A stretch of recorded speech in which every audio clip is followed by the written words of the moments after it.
entre el municipio, la región, porque España es un país, digamos, federal a esos efectos, y el Estado central, ¿no? Ya ahí la desconfianza es total, ¿no? Y no tiene que ver con la política, porque a veces uno puede pensar simplistamente que, bueno, si todos están gobernados en vertical por los mismos partidos, mejorará. No tiene que ver. Es un tema de una cierta tendencia de cualquier burocracia administrativa a funcionar en cajones separados, ¿no? En compartimentos muy estancos, ¿no? Bueno, creo que los objetivos los he señalado fácilmente, pero el de la identidad y el del Madrid mosaico, que tengo algunas diapositivas acá que mostrarles, sí que puede plantear esa imagen de ese Madrid, ¿no? Estas señoras, ¿no?, son el Madrid de siempre, ¿no? Ese Madrid de los vecinos arraigados, ¿no?, de los grupos de moradores, ¿no?, más populares, pero claro, estos jóvenes que aparecen acá son un otro Madrid. Y si uno se fija, aquí, esto es una imagen que extrajimos de un concurso de fotografía, están haciendo breakdance en el Parque del Retiro, ¿no? Aquí hay jóvenes de 5 nacionalidades distintas en una sola foto, tomada al azar, ¿no? En cuanto uno se empieza a fijar en los rostros, hay centroeuropeos, hay españoles, hay latinoamericanos de diversos países, ¿no? Es decir, hay una variedad. Esta misma imagen que me encanta es la Virgen Ecuatoriana del Quinche, la fiesta de la Virgen Ecuatoriana del Quinche, que se celebra en un barrio de Madrid en las canchas de baloncesto, ¿no? Aquí les digo a los alumnos, ¿no?, en la escuela, ¿no?, este es el ejemplo del espacio público del futuro. El espacio público es la misma gente, el mismo performance, ¿no?, que está acá, y están trabajando en el patio de una cancha de baloncesto de un colegio público, ¿no? Es decir, esa idea de reciclaje, esta, a mi juicio, es un poco el ejemplo de lo que estamos planteando, ¿no? Esto es un barrio donde están los niños jugando a hacerse de urbanistas, ¿no? Alumnos de Juan y míos, ¿no?, ahora se han convertido un poco activistas, ¿no?, en este caso es el grupo de paisaje transversal, ¿no? Y bueno, hay profesores de la escuela, como se puede ver acá, Ramón López Lucio, ¿no?, digo, porque aparece ahí es un domingo, ¿eh? Entonces, este tipo de cuestiones, o pues de otro nivel, ¿no?, como cuando se ocupó la Puerta del Sol, pone que Madrid es una ciudad muy variada, una ciudad de corbata y una ciudad también de innovación cultural, y que justamente el valor que tiene es ese, porque seguramente no tendrá capacidad de dar respuesta a esa incertidumbre de futuro una ciudad que está orientada solo en un sentido, ¿no? Bueno, el tema de la cohesión social y del nuevo urbanismo, que lo hemos explicado ya, y aparecen aquí las estrategias, ¿no? La primera de esas estrategias es justamente la idea de una nueva ordenación urbana, ¿no?, que basamos un poco en la idea de una nueva célula urbana, ¿no?, que yo creo que, para no aburrir, le voy a pasar también un poco obligadamente, ¿no?, la palabra a Juan, ¿no?, para que con esta o cualquiera de estas imágenes, ¿no?, quizá incluso estas, ¿no?, esta es muy bonita, me pueda un poco contar la idea. Es en cierto modo una síntesis de todos los temas que nos parecía que necesitaban tener un tratamiento innovador, ¿no? Por un lado estaba esta cuestión del coche y por lo tanto el establecimiento de unas ciertas jerarquías con respecto a la accesibilidad universal que el coche tenía en Madrid, como tiene tantas otras ciudades. La segunda era la intención decidida de entregar una parte, digamos, contrarrestando, digamos, la sujeción del automóvil, ¿no?, entregar una parte sustancial del suelo de la ciudad a los ciudadanos, entendiendo que la calidad del suelo que se pisa determina de una manera, en fin, evidente la calidad de la propia ciudad y de la vida que ofrece, ¿no? Y en tercer lugar también había como una especie de cambio de escala, ¿no? Madrid, como ciudad densa, pues funciona casi edificio a edificio y como mucho manzana a manzana, ¿no? Digamos que ya cada manzana de Madrid tiene una cierta complejidad y parece que es en sí misma como una pequeña ciudad, ¿no? Pero romper eso y pensar que la unidad mínima de acción de la ciudad, en lugar de ser una manzana, podía ser un conjunto de manzanas, como se ve en este caso, un grupo de 12 manzanas, pues permitía establecer como otras jerarquías, conquistar una cantidad importante de espacio público, revertir lugares ocupados por coches aparcados y entregárselos a las bicicletas, y introducir también un cambio y una riqueza de velocidades. Es curioso que muy poco después de que estuviéramos trabajando en esto, toda la concepción urbanística, la teoría urbanística reciente se viera inundada de conceptos como las slow cities y todas esas cuestiones, ¿no? Entonces, bueno, eso que se ve ahí en realidad es un fragmento de la ciudad de Madrid, de 12 manzanas, que buscando los lugares de tramas homogéneas se iría adaptando, iría creando como una nueva organización de la ciudad, priorizando unas vías sobre otras y aumentando el espacio peatonal. Ahí hay un montón de números, ¿no? Pero que básicamente lo que vienen a hablar es de esa multiplicación, como mínimo por 2 o por 2, algo del suelo dedicado a las personas, multiplicación del número de árboles, multiplicación de los kilómetros de carriles o de sendas ciclistas, reducción del número de coches aparcados y del número de coches circulando, porque hay datos muy interesantes que ahí, bueno, podríamos buscarlos, pero que es como la cantidad de coches que están en Madrid buscando aparcamiento permanentemente, ¿no? Eso, bueno, en Panamá te voy a contar, ¿no? Cuántos ballet parking hay a la vez circulando por la ciudad, ¿no? O por ejemplo, qué utilización, si este plan se puede cruzar con otros métodos alternativos de transporte o con una puesta en valor de usos de la ciudad, como sencillamente caminarla, ¿no? Y hacer un estudio serio sobre los tiempos que se dedican en Madrid en aparcar el coche, en ir desde el aparcamiento hasta el lugar al que tuvieras que ir y viceversa, cuánta distancia podrías estar recorriendo en ese momento caminando. De manera que podríamos incluso hablar de una cierta inmovilización de coches que son necesarios, que la gente tiene que tenerlos, aunque no sea más que para irse el fin de semana fuera de la ciudad o para llevar a los niños al colegio, ¿no? En un momento del día, pero que el resto del día podrían estar ubicados en ciertos aparcamientos, y por eso también se mezcla este plan con unos aparcamientos situados en los bordes de estos, ¿no? Que se ven ahí, ¿no? En las parcelas de las esquinas, ¿no? Que haría también que el coche no estaría necesariamente debajo de la casa, sino que, bueno, es tu coche y es un trozo de tu casa que está como a una cierta distancia, porque en cierto modo tu espacio vital y más próximo serían estas 12 manzanas, ¿no? Habría que pensar que con unos buenos incentivos a ciertas actividades comerciales y con unos incentivos también a actividades productivas, muchas personas pensamos que podrían vivir, trabajar y desarrollar una parte muy importante de su vida cotidiana sin salir de estas 12 manzanas, lo cual no quiere decir que en absoluto se pierda como el espíritu urbano, la libertad o esta diversidad que la ciudad ofrece, ¿no? Sino realmente reinventar una cierta idea de comunidad y una cierta idea de convivencia, ¿no? Y superar esa dimensión un poco casi miserable de la comisión de vecinos, que solo están preocupados de que no le pisen la raya del aparcamiento el vecino con su moto, ¿no? Y hablar a lo mejor de otros temas. También habría que pensar que ciertos grupos urbanos o ciertos fragmentos de ciudad como este que se ve aquí, debidamente organizados, tendrían un gran poder y una gran capacidad de acción sobre su propio espacio público y sobre la calidad de vida que pretenden tener, ¿no? Hay un número que a lo mejor sí vale la pena decir, y es que en Madrid calculamos que en una zona de estas el 60% del espacio público es asfalto, pero en cambio el automóvil solamente resuelve el 30% de los viajes, ¿no?, motorizados. Hay muchos viajes en Madrid que se hacen andando, aunque parezca increíble, se camina, ¿no? O en medios como la bicicleta, etcétera. Pero los viajes motorizados, ¿no?, solamente el 30%. Entonces, ¿por qué algo que resuelve solo el 30% tiene el 60% del espacio público? La idea central es que la circulación de paso es por el perímetro, y en el interior de esta agrupación de manzanas, de cuadras, ¿no?, realmente sería el acceso de los residentes. Se puede ir en automóvil, pero si vives allí o tienes tu comercio allí, ¿no? Eso es un poco... Y el milagro es que se convierte el espacio público utilizable por la gente en el 73%, ¿no?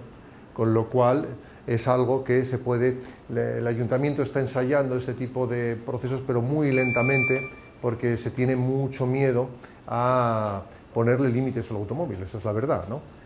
Nuestro planteamiento es que se ensaye primero de una manera blanda. Se prueben en algunos lugares, ni siquiera hace falta cambiar la urbanización, ¿no? Sencillamente con un cono que diga acceso a residentes, ¿no? Y luego, si tiene éxito y la gente ve que le gusta el sistema, irlo ampliando, ¿no? Evidentemente, para los residentes este sistema es muy ventajoso, muy ventajoso sin ninguna duda, ¿no? Porque todos queremos poder circular por todos los sitios, pero a nadie le gusta que se circule con camiones, autobuses delante de su propia casa, ¿no? En este caso, este sistema no se hizo arbitrariamente, claro. Para poder llegar a esto, se hizo un estudio de la intensidad de tráfico de cada calle de la ciudad, que eso afortunadamente en Madrid son datos que se disponen, ¿no? De tal manera que las que están aquí en blanco tenían ya tanto tráfico que no se pueden, por así decir, limitar, y las otras sí, ¿no? Esa es la idea.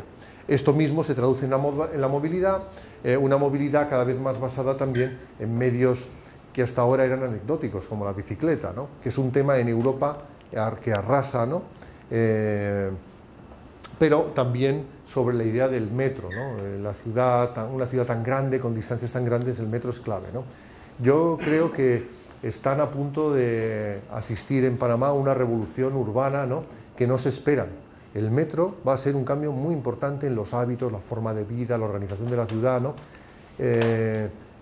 Yo conocí Medellín antes y Medellín después, ¿no? Y conocí Bogotá antes de Transmilenio y Bogotá después, ¿no? Es el caso de Curitiba, y han sido cambios de la manera de vivir, no de la ciudad, de la manera de entender la vida, ¿no? Y seguramente el metro va a tener ese efecto, sobre todo si se sigue desarrollando, ¿no? Llegará un momento en que cambiará la manera misma de percibir la ciudad. Ese tema en Madrid, el salto actual ya no es el metro, que está muy extendido, realmente tiene una red, es una tela de araña de metro, ¿no? Una tela de araña porque llevamos 100 años haciendo metro. Esa es la clave, ya porque empezaron a pagar la factura los bisabuelos, ¿no? Y cada generación ha pagado su trozo de factura, ¿no? De esto, ¿no? Y bueno, esta es la idea de... Otra idea interesante es esta idea de llevar la naturaleza a la ciudad. Tiene también su ironía, porque los madrileños salen despavoridos de la ciudad en los fines de semana buscando la naturaleza, porque la ciudad es dura, es a veces hostil, ¿no? Y ¿por qué no introducir la ciudad en la naturaleza, ¿no? Es un poco esta idea del gris al verde, ¿no? que popularizó este proyecto de Nueva York, ¿no? Tan conocido del Green Line, ¿no? Entonces, esta idea también es muy interesante y ya ha arraigado, ha tenido un éxito inmediato, prácticamente se repite y se está tomando la idea de ejes transversales verdes. De nuevo, dices, bueno, vamos a demoler edificios para hacer ejes verdes. Pues no hace falta. En primer lugar, sacar partido a lo que hay. Nosotros teníamos aquí el tema del río Manzanares, que estaba ocupado por una autopista que se soterró. En Europa las autopistas se quitan y los puentes se tienden a meter bajo el terreno, ¿no? En un momento en que, no sé, en México DF se les ponen 2 pisos, ¿no? Es muy curioso esta especie de asimetría, ¿no? de unos contextos y otros, ¿no? Pero lo cierto es que se pudo soterrar a un coste muy grande, hay que decir, enorme, coste económico enorme, pero se liberó una parte muy importante de la ciudad. Y el río es ahora mismo una especie de gran espina verde, y nuestra idea fue sacarle costillas a esa espina verde. Tenemos una columna vertebral verde, ahora vamos a armar las costillas, que son justamente estos ejes verdes que, saliendo del río, recorren la ciudad. Y para construir estos ejes verdes, la técnica no fue, ya digo, demoler, no es llamar al barón Osmani que abra bulevares, sino conectar plazas y espacios públicos que ya existían. O sea, una microacción conecta cosas, ¿no? Es decir, aprender de las redes, ¿no? El efecto, y por ejemplo, llega desde el Palacio Real, pasa desde la Casa de Campo, el Palacio Real, el Parque del Retiro, a unos jardines en una zona de viviendas modernas, ¿no? Se puede hacer con pocas acciones, basándose en estas calles que antes eran de tráfico y que ahora podrían ser para residentes, ¿no? Que pueden servir de apoyo. En algún momento el parque desaparece, pero uno puede seguir sin bajarse de la bicicleta, o puede seguir sin... es decir, puede andar corriendo, ¿no? Correteando, trotando, como dicen en algunos otros países de América Latina, sin solución de continuidad prácticamente todos esos kilómetros, ¿no? Porque no existe la hostilidad del automóvil que rompe esa continuidad, ¿no? Es decir, que esta idea de la naturalización de la ciudad en parte es, pero tiene más dimensiones, ¿no? Que puedes un poco comentar, sí, ¿no? Creo que esta cuestión de naturalizar la ciudad surgió también como fruto de una serie de conversaciones y de reflexiones respecto de la propia artificialización del campo que es la agricultura, ¿no? Pues como dice, después de haber hecho ese movimiento, quizá lo que nos interesaba era volver a pensar la ciudad en sí misma como una naturaleza, entendiendo que la naturaleza al fin y al cabo es como una acumulación de procesos y de leyes y de transformaciones en cambio permanente que buscan un equilibrio que de cierto modo nunca alcanzan, ¿no? Eso es lo que ocurre en un bosque por la noche, ¿no? Entonces diríamos, bueno, si la ciudad puede ser realmente una naturaleza y por lo tanto entenderíamos que hay una dimensión de habitabilidad novedosa muy asociada a las inquietudes, a los corrientes de este momento, ¿no? A las cosas, digamos, en las que todos coincidimos que son deseables, pues aparecerían estas fachadas verdes, aparecerían los huertos urbanos, aparecerían toda la cuestión incluso asociada casi a los mercados y al consumo de los mercados de origen y a estos corredores verdes que hablarían, como decía antes, pues de unas velocidades diferentes en las que, digamos, el ocio o el disfrute de una actividad deportiva como pueda ser trotar o ir en bicicleta también se superpongan con el de las personas que a lo mejor lo utilizan para ir a trabajar o que lo utilizan en su vida cotidiana, ¿no? De manera que incluso dentro de este programa pues aparecían otras cuestiones, como que en los lugares de trabajo o en ciertos puntos de la ciudad aparecerían centros ciclistas donde la gente podría cambiarse de ropa porque no vas con la corbata en la bicicleta y todo esto formaría parte de este gran mapa de nueva lectura de la aparición del verde en la ciudad, ¿no? Que aunque a veces también lo representamos de esta forma un poco directa, demasiado directa, ¿no? Como las fachadas verdes y las cubiertas verdes, que es algo que la arquitectura ha repetido en los últimos años de una manera casi agotadora, ¿no? Pero que estamos convencidos de que podría llegar más allá de una simple escenificación de lo verde y entraríamos en esa propia concepción natural de la ciudad, ¿no? Yo creo que tendría un recorrido muy largo, que a lo mejor ciudades como Panamá, ¿no? que han sido, digamos, endémicamente carentes de zonas verdes de verdad, no de lo que entendemos como tales, pero que no tiene espacio para producirlas porque lo han llenado los edificios, pues sería un buen laboratorio, ¿no? Para ver dónde y cómo generamos esa condición natural sin necesidad de abrir los huecos de una forma violenta, ¿no? Esos son, ¿no? Sí, se pueden ver, sí. Todos esos corredores verdes que van enlazando situaciones existentes, que en algunos casos, en fin, unen verdaderos parques o parquecitos que tiene la ciudad de Madrid, que en ese sentido es una ciudad generosa, pero en otros casos son verdaderos tiritas estrechas que cualquier ciudad las tiene, ¿no? En algún momento también hablábamos como de una especie de campaña de desasfaltización, ¿no? Como decir, bueno, si no se trata solo de crear zonas verdes, a lo mejor se trata de arrancar el asfalto, ¿no? Como si fue un acto revolucionario en el 68, ¿no? Arrancar los adoquines, ¿no?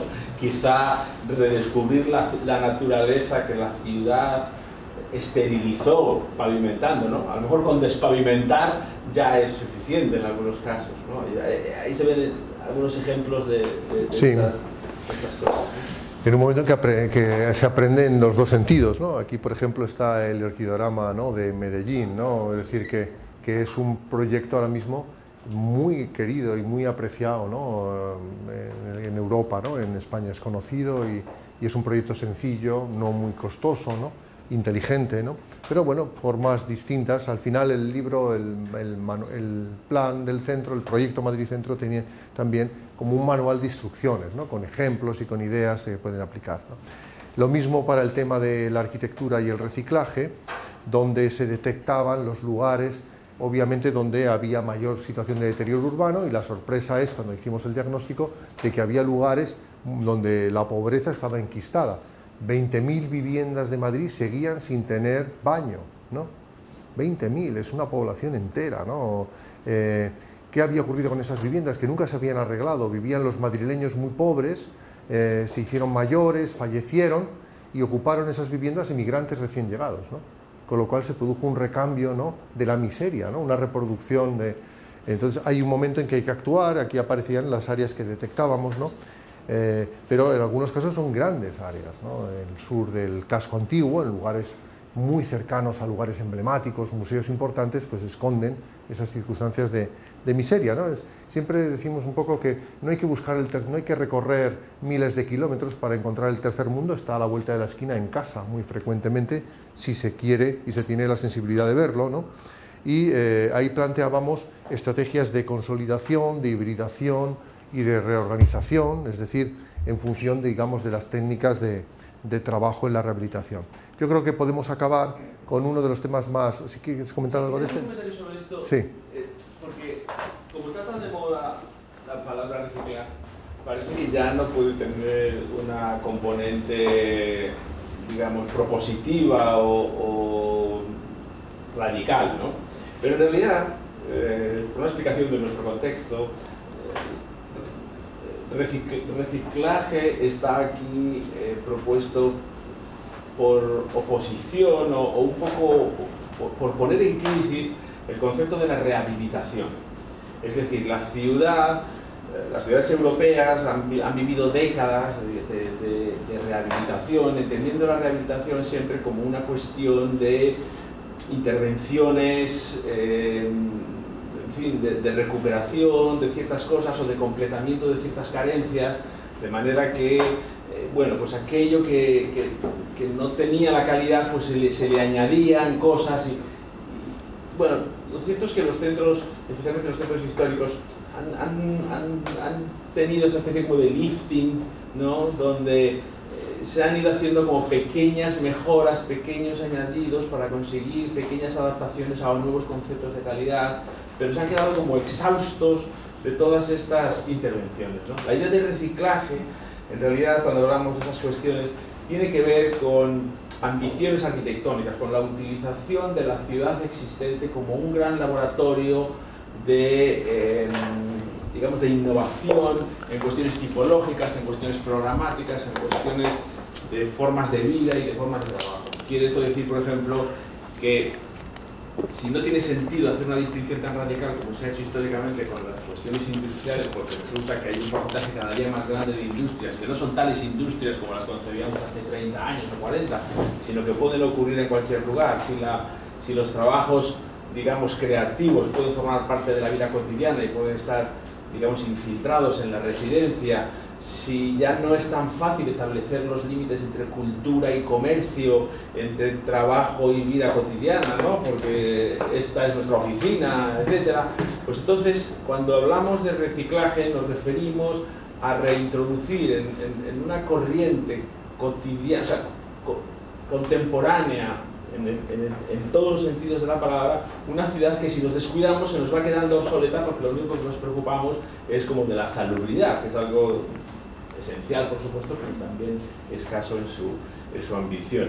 Y por lo tanto, pues bueno, hay una propuesta aquí, por supuesto, para decir, las ciudades, posiblemente muchas ciudades no deben crecer, tienen ya un parque edificado enorme que está infrautilizado, hay muchos edificios que se nos quedan vacíos, pero que nunca nos planteamos que cambien a otra cosa, y que posiblemente una de las grandes tareas de este momento es reconstruir la ciudad dentro de la ciudad, replantearnos su densidad, aumentar las alturas, etcétera, de manera que nos planteemos muy seriamente si queremos seguir creciendo como una mancha de aceite, que no sabemos ya cómo vamos a pagar el cartero yendo tan lejos y todas estas cuestiones, ¿no?, pero hacerlo de una forma seria, ¿no?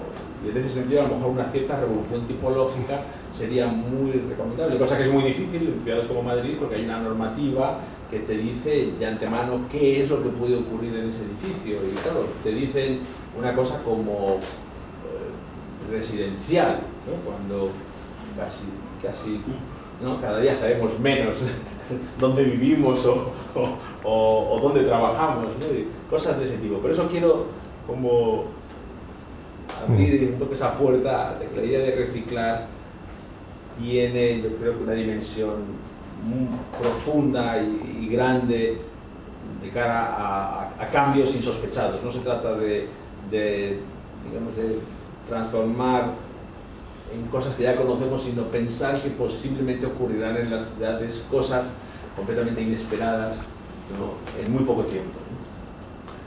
Y iba a decir que acabamos con un ejemplo de esto mismo que ha señalado Juan, ¿no? Aplicado a un sector o un segmento que nos parece crítico de la ciudad, que es el tema de la cultura, ¿no? Que no es la industria cultural, ¿no? Sino es esa componente de, por una parte, la cultura como una actividad, pero al mismo tiempo también como un territorio mental compartido, ¿no? Un imaginario compartido, ¿no? Iba a plantear, Madrid es famoso por una como potencia cultural, ciudad que reúne la milla museística más importante probablemente de Europa, ¿no?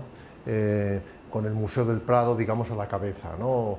El Museo Thyssen, el Museo Reina Sofía, hay en una escasa milla una concentración insólita de pinacotecas y de lugares. Es la cultura, podemos decir, oficial, ¿no? Hay también una cultura de cierta innovación, pero que es una cultura también ortodoxa. Esto es, por ejemplo, es una imagen antigua, digamos, no del proyecto, sino sí del proyecto, del construido del Geisha Forum de Herzog y de Mougon, en el cual, bueno, una entidad bancaria, ¿no? Promueve, digamos, una iniciativa de exhibiciones, un centro, digamos, de actividad o de dinamización cultural, ¿no? Esa cultura se expande por el espacio público. Esto es la calle de Serrano, que es al mismo tiempo un eje comercial y al mismo tiempo también un eje de esa cultura ortodoxa, ¿no? Pero al mismo tiempo hay una cultura, digamos, que está en las entretelas, ¿no? Esta es una imagen de un pintor realista fantástico, Antonio López, pero este es el mismo lugar conquistado por los ciudadanos, digamos, en la Noche en Blanco, una iniciativa en realidad oficial, ¿no? De recuperar o de conquistar el espacio público durante 24 horas, ¿no? Sin interrupción, ¿no? Y sin automóviles, ¿no? Durante algún día al año, ¿no? Es una iniciativa que se hace en muchas ciudades europeas y americanas, ¿no? Los museos abren 24 horas, y la gente, se realizan performances artísticos en la propia calle y la gente descubre, es espectacular, ¿no? Ver que de pronto en ese espacio público converge todo el mundo. Es decir, de pronto por unos momentos se recupera esa idea de que hay familias, jóvenes y mayores, emigrantes,